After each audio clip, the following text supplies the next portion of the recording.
Venons-nous de découvrir qui a peut-être témoigné devant un grand jury, selon les informations, dans l'affaire Céleste Rivas Hernandez David. Et si cela s'avère vrai, il s'agit de quelqu'un de très proche de la chanteuse de Romantic Homicide. Discutons-en. Bienvenue dans Sidebar présenté par Law and Crime, je suis Jesse Weber. Voici les dernières nouvelles sur David. Il faut en discuter.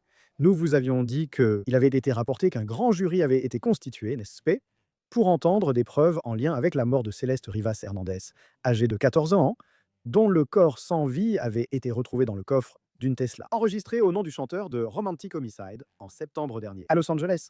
Pour l'instant, il n'y a eu aucune arrestation dans cette affaire, aucune accusation n'a été portée. Il a été rapporté que David est considéré comme un suspect par la police de Los Angeles. Mais écoutez, nous ne pouvons même pas confirmer à 100% qu'un grand jury examine effectivement les preuves, car les grands jurys sont secrets.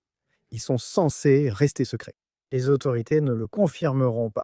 Cependant, selon le Los Angeles Times, des sources des forces de l'ordre auraient apparemment aidé à confirmer cela. Et selon le Los Angeles Times, il cite qu'un document déposé au tribunal dans cette affaire fait référence à un numéro grand jury, un numéro de grand jury. Je vais en parler un peu plus parce qu'il a été rapporté qu'il y a un grand jury d'enquête qui entend des preuves dans cette affaire depuis un certain temps.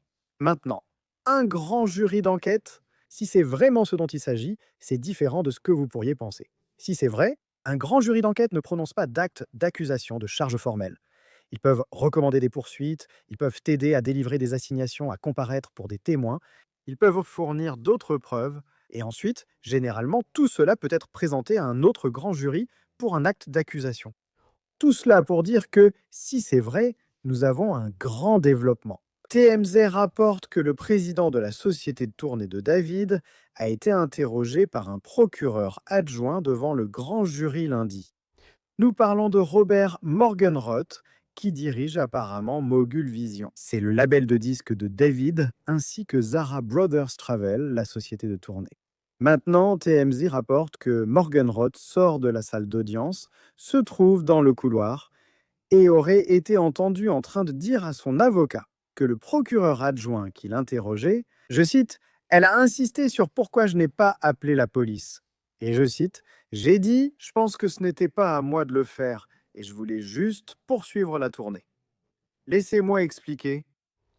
Nous ne savons pas si c'est vrai, évidemment, n'est-ce pas, mais si c'est vrai, et s'il a effectivement été interrogé à ce sujet et sur l'affaire de Céleste, si c'est le grand jury dont il fait partie, ou ce à quoi il témoigne, cela indiquerait qu'il savait potentiellement qu'un crime avait été commis et qu'il n'en a pas fait assez.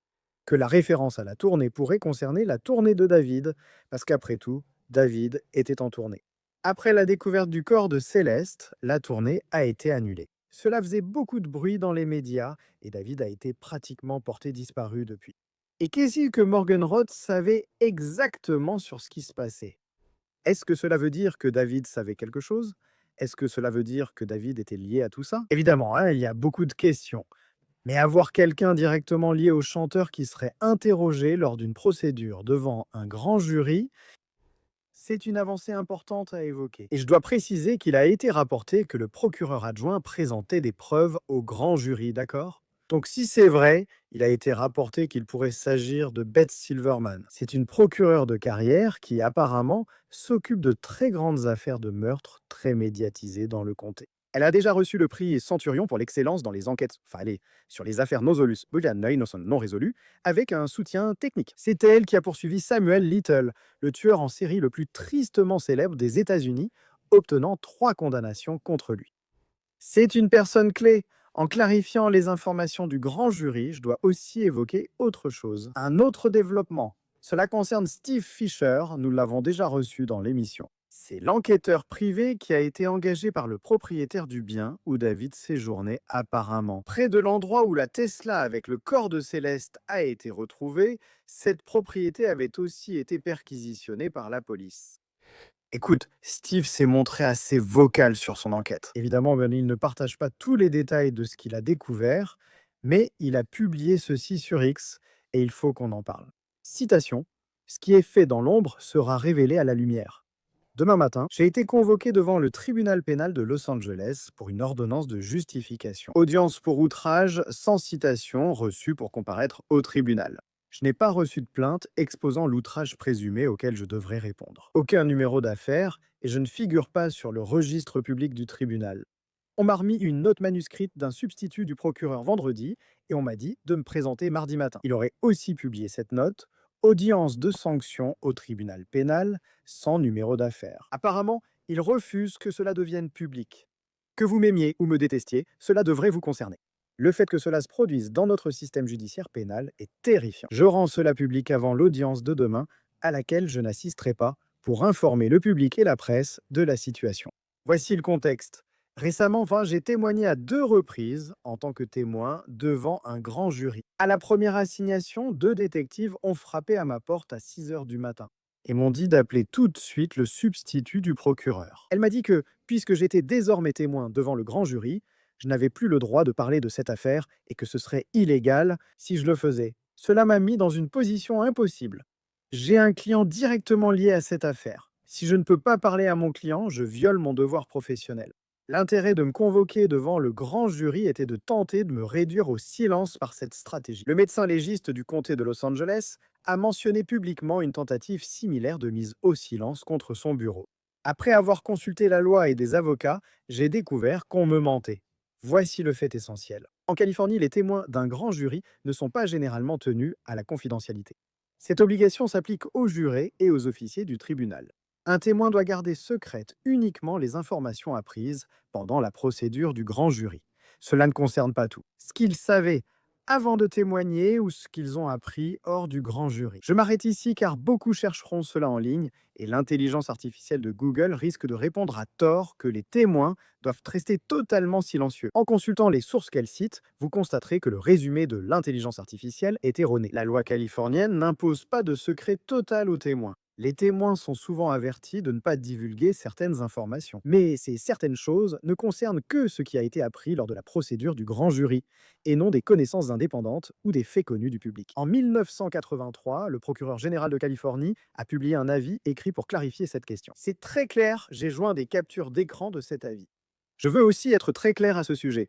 Je ne divulgue jamais mon témoignage, même si la loi m'aurait permis de discuter de mon propre témoignage. Je n'ai jamais dit publiquement que j'étais témoin devant le grand jury, pas une seule fois. Au lieu de cela, le procureur adjoint a abusé du pouvoir du processus du grand jury dans une tentative évidente de me réduire au silence. On m'a dit que j'avais enfreint la loi et on m'a remis une note manuscrite m'ordonnant de comparaître devant le tribunal pénal pour une audience pour outrage. Aucune citation, aucun numéro d'affaires, ni inscription au registre public. Il n'y a aucun document précisant ce dont je suis accusé afin que je puisse répondre. On m'a également dit que si je quittais la ville, je devais être de retour avant mardi matin. J'ai écrit une lettre au juge et au procureur adjoint pour expliquer ma position. Ils ont la lettre depuis vendredi après-midi, mais je n'ai pas eu de réponse. Avec une audience prévue dans seulement quelques heures et la menace d'une accusation d'outrage qui plane sur moi dans ce qui semble être une procédure judiciaire secrète et officieuse, je devais rendre l'affaire publique pour informer le peuple et la presse. C'est mon seul moyen de me protéger contre ce que je vois comme un abus de pouvoir. C'est inquiétant que cela arrive au sommet de notre justice. La transparence a du pouvoir. Je n'avais pas d'autre choix. Donc, on peut lire entre les lignes et avancer un argument très solide selon lequel il parle de l'affaire Céleste Rivas Hernandez. On n'en est pas certain. Écoutez, il y a beaucoup de choses que nous ne savons pas sur ce qui se passe. En partie parce que, et c'est quelque chose qui semble avoir été mentionné par Steve Fisher, le médecin légiste. Le médecin légiste, et nous l'avons déjà signalé, a reçu une ordonnance du tribunal demandée par le Los Angeles Police Department pour imposer une restriction de sécurité sur toute information provenant du bureau du médecin légiste. Ainsi, aucun dossier ni aucune information sur la cause ou les circonstances du décès ne peut être divulgué au public concernant Céleste. Comme mentionné plus tôt, le Los Angeles Times aurait examiné cette demande de restriction de sécurité auprès du tribunal, qui fait référence à un numéro de grand jury, ou apparemment à un numéro de grand jury. D'où le fait qu'il rapporte qu'il est possible qu'un grand jury ait été convoqué ici. Et je dirais aussi, la division vol et homicide du Los Angeles Police Department a publié une déclaration fin du mois dernier. déclarant ceci: Le département de police de Los Angeles est au courant des récents articles publiés par divers médias concernant l'enquête sur David Celeste Rivas et souhaite dissiper certaines informations contenues dans leur reportage. Le corps de Celeste Rivas n'était pas gelé lors de sa découverte le 8 septembre 2025. Cela contredit donc directement ce qui a été rapporté par TMZ. Ils ont en fait renforcé leur reportage et leurs sources. Elle n'avait pas été décapitée.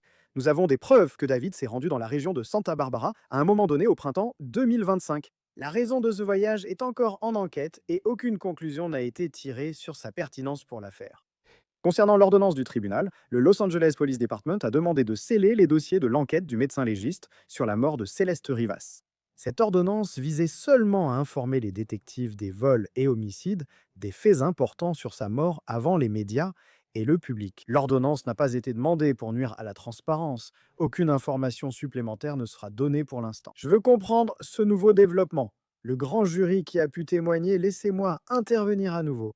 Colin L. Schmidt, ex-agent du FBI et président directeur général de Chronos Litigation Expert. Merci beaucoup d'être venu, je vous suis très reconnaissant. Commençons ici. Quelle crédibilité accordez-vous à l'idée? Que savons-nous vraiment qu'un grand jury est en train d'être constitué? Et savons-nous vraiment qui témoigne actuellement devant ce grand jury? Parce qu'il est tout à fait possible que ce type, Morgan Roth, ait été entendu et qu'il puisse témoigner dans cette affaire. Eh bien, il semble que vous ayez plusieurs éléments confirmant qu'il y a un grand jury en vous basant sur les personnes qui ont participé à la procédure.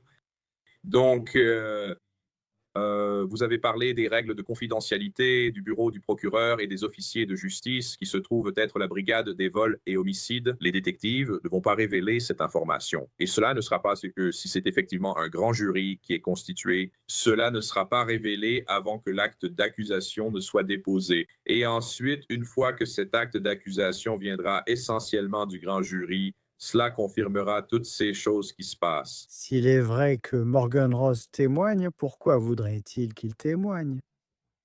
Eh bien, je pense que de manière générale, dans une affaire de crime violent, on ne fait pas de grand jury au niveau local. On fait une audience préliminaire, ce qui signifie que vous auriez un motif probable. Vous arrêtez quelqu'un, présentez votre motif probable à un juge qui décide si ce motif suffit pour justifier l'arrestation. Le grand jury a été formé pour verrouiller les témoignages et éviter les surprises au procès, à mon avis. Donc, je pense que c'est une stratégie juridique très efficace parce que vous allez en gros avoir votre procès, savoir ce que toutes ces personnes vont dire avant de devoir les exposer au public. Mais en ce qui concerne cette personne qui témoigne, s'il a effectivement témoigné, comme je l'ai dit, cela ne sera pas confirmé tant qu'il n'y aura pas d'inculpation. Je pense qu'il est logique de l'avoir comme témoin parce qu'il a interagi avec leur personne d'intérêt tout au long de ce processus. Et il va devoir s'expliquer s'il a effectivement compris qu'il y avait un crime, car une autre loi fédérale existe, la dissimulation de crime. Ce qui signifie que si vous saviez qu'il y avait un crime et que vous avez fait des efforts pour ne pas le signaler, cela vous met dans une certaine forme de danger juridique. Donc, cette affaire commence à prendre forme et je pense qu'il semble qu'il y aura peut-être une inculpation ici sous peu. Vous avez évoqué la responsabilité possible de ne pas signaler un crime connu. Mais pourquoi le cuisiner à ce sujet? Parce que je trouvais intéressant de suggérer ce qu'on lui avait dit, par qui et quand il l'a su. Parce que vous avez quelqu'un qui est directement lié à David, vous avez quelqu'un qui parle de la tournée. La tournée était en cours quand le corps de Céleste a été découvert. La question demeure sur la durée de son séjour dans la voiture. Ils estiment que ce fut assez long. Mais en supposant simplement que ces déclarations soient vraies, et en supposant qu'il ait vraiment été interrogé à ce sujet, et qu'on lui ait posé des questions à ce sujet, qu'est-ce que cela vous dit sur sa prétendue implication?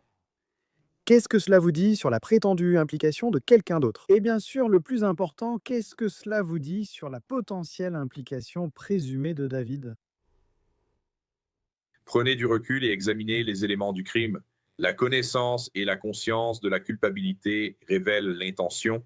Donc, je pense que lorsqu'ils disent pourquoi n'avez-vous pas signalé cela? Ils disent en gros qu'il y a eu une dissimulation et une dissimulation serait révélatrice d'une conscience de culpabilité.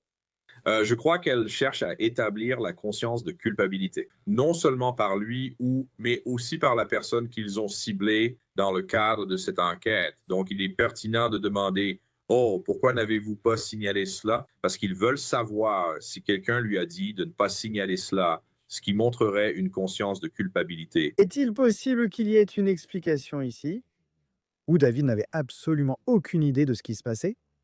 Que David n'avait absolument aucune idée que Céleste était dans la voiture, qu'il n'avait été informé de rien. Il était en tournée, il ne voulait pas le distraire.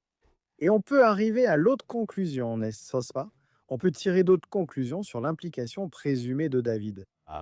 Nous ne savons pas avec certitude, encore une fois, il n'a pas été arrêté, il n'a pas été inculpé pénalement. Les autorités n'ont pas officiellement qualifié cette personne de suspect ou d'intéressé.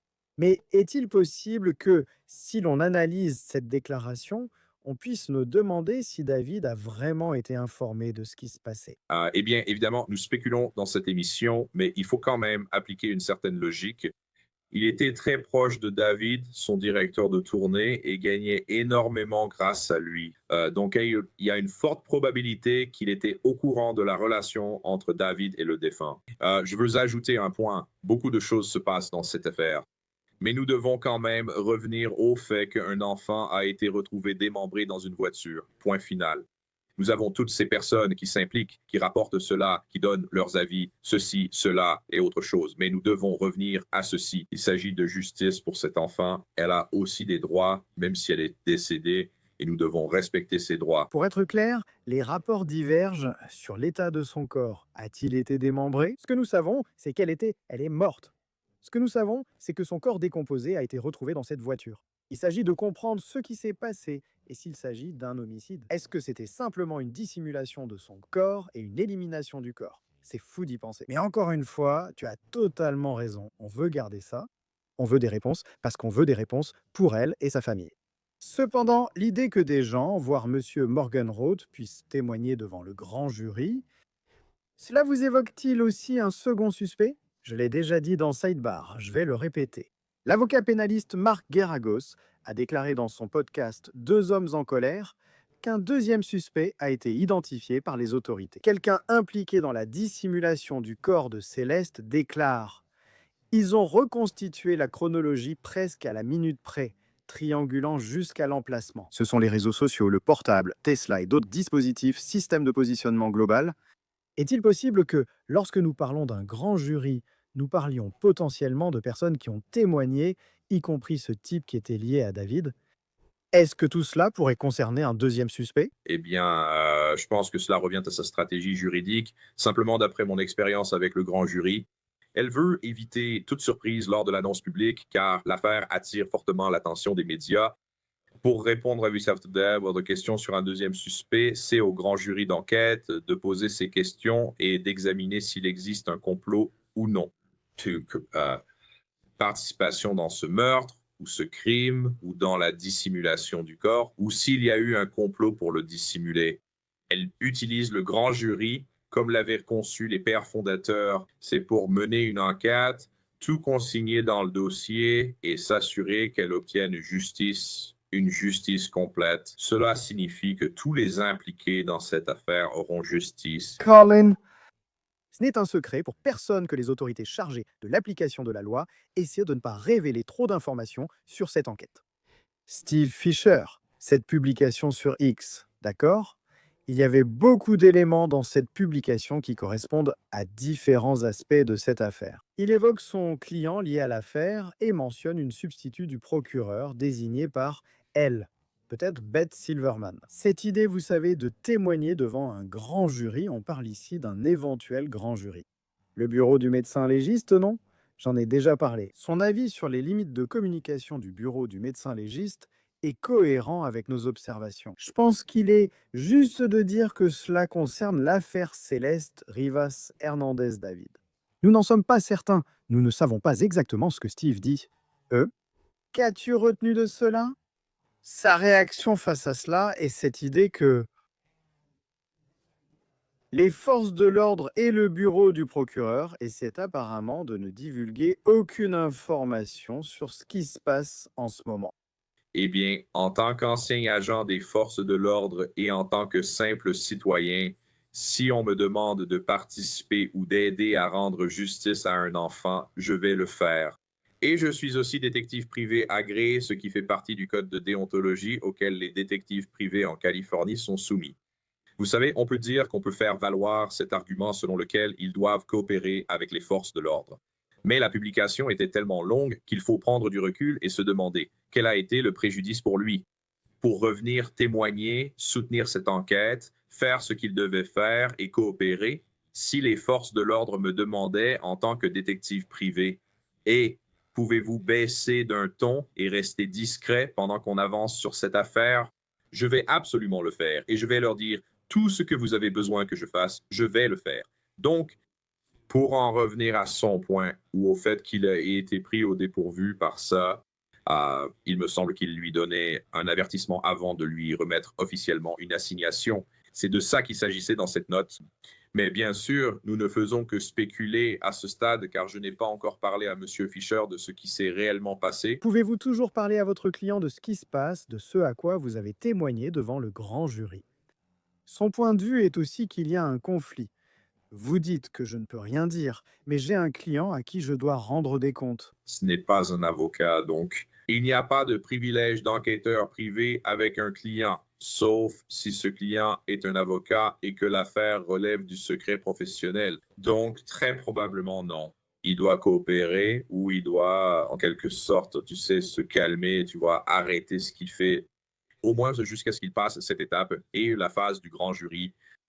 Mais tu sais, publier ça sur X avec toutes ces informations et exposer ses doléances, ce n'est c'est vraiment pas une bonne idée, à mon avis. D'accord, laisse-moi te demander ceci, pourquoi est-ce que c'est si important? Quel serait le pire scénario si le bureau du médecin légiste était autorisé à divulguer des informations? Quel serait le pire scénario si des informations du grand jury étaient révélées? Nous devons comprendre pourquoi. Si c'est vrai, le Los Angeles Police Department, le procureur adjoint du district, pourquoi ils ne veulent pas que des informations soient divulguées sur cette affaire, surtout s'il y a un grand jury en cours? Pourquoi en général? Beaucoup observent cette affaire, les spéculations sont nombreuses. La famille mérite des réponses. Quel est le plus grand danger pour une enquête, pour d'éventuelles poursuites, si des informations sont divulguées en ce moment? Eh bien, il y a essentiellement deux raisons. L'une est liée aux médias. À mon avis, c'est essentiellement qu'ils ne se veulent pas alimenter toutes les spéculations, les théories du complot et tout cela. Et donc, ils veulent se garder tout ça pour eux. Ils ont déjà vécu ça, vous savez, à Los Angeles. Le bureau du procureur de Los Angeles est au centre des affaires criminelles très médiatisées. La deuxième raison repose sur le rapport du médecin légiste. Cela pourrait alerter quelqu'un qui ne sait pas qu'il est sous suspicion. Ils veulent donc s'assurer de garder tout cela pour eux afin d'avoir l'opportunité de peut-être parler à tout le monde sans que personne ne soit alerté. Si c'est vrai, Beth Silverman gère l'affaire. J'ai cité des moments clés de sa carrière. Um, C'est un grand nom à associer à cette affaire. Qu'en penses-tu? Eh bien, rien que le fait qu'elle ait constitué un grand jury d'enquête me montre son niveau de... si c'est vrai, bon point. Ça me montre son niveau de sophistication et de talent. Et elle sait ce qu'elle fait. Et elle est sans doute probablement la meilleure procureure en homicide de ce bureau et la plus expérimentée. Elle veille vraiment, si c'est vrai, à disposer d'un grand jury, à ce que tout soit en ordre et bien préparé, et que ce sera une poursuite irréprochable, aussi irréprochable qu'on puisse l'être dans ce genre d'affaires. Je voulais aussi te parler vite du voyage à Santa Barbara. Je ne sais pas si on en a parlé, mais ce point semble maintenant confirmé par les forces de l'ordre. Ils cherchent à savoir si David a fait ce voyage. Que ce soit ou non en lien avec ce qui est arrivé à Céleste, que ce soit sa mort ou la dissimulation de son corps. Le printemps, qu'est-ce que tu en penses? Eh bien, je pense, encore une fois, en spéculant sur ce qu'il y a là-dessus, le super ordinateur qui se trouve dans cette Tesla ou bien un téléphone, ils vont voir qu'il a passé un certain temps à Santa Barbara et cela pourrait être un point clé dans leur chronologie concernant ce qui est arrivé à Céleste. Comme je l'ai dit, nous ignorons qui l'a fait, ce qu'ils ont fait ou qui agit ainsi. Mais le fait, basé sur le fait que le Los Angeles Police Department a confirmé cela, qu'il était à Santa Barbara pendant une période déterminée, je ne peux que supposer qu'ils essaient peut-être de faire correspondre ou de concilier cela avec l'heure de sa mort. Et c'est pourquoi ce moment est si important, celui où il était à Santa Barbara. Colin L. Schmidt, merci d'être venu et de nous aider à comprendre. Je vous en suis reconnaissant. Merci, aucun souci. C'est tout pour aujourd'hui sur Sidebar. Merci de votre présence. Et comme toujours, abonnez-vous sur YouTube, Apple Podcast, Spotify ou partout où vous écoutez vos podcasts. Suivez-moi sur X ou Instagram. Je suis Jesse Weber. À bientôt.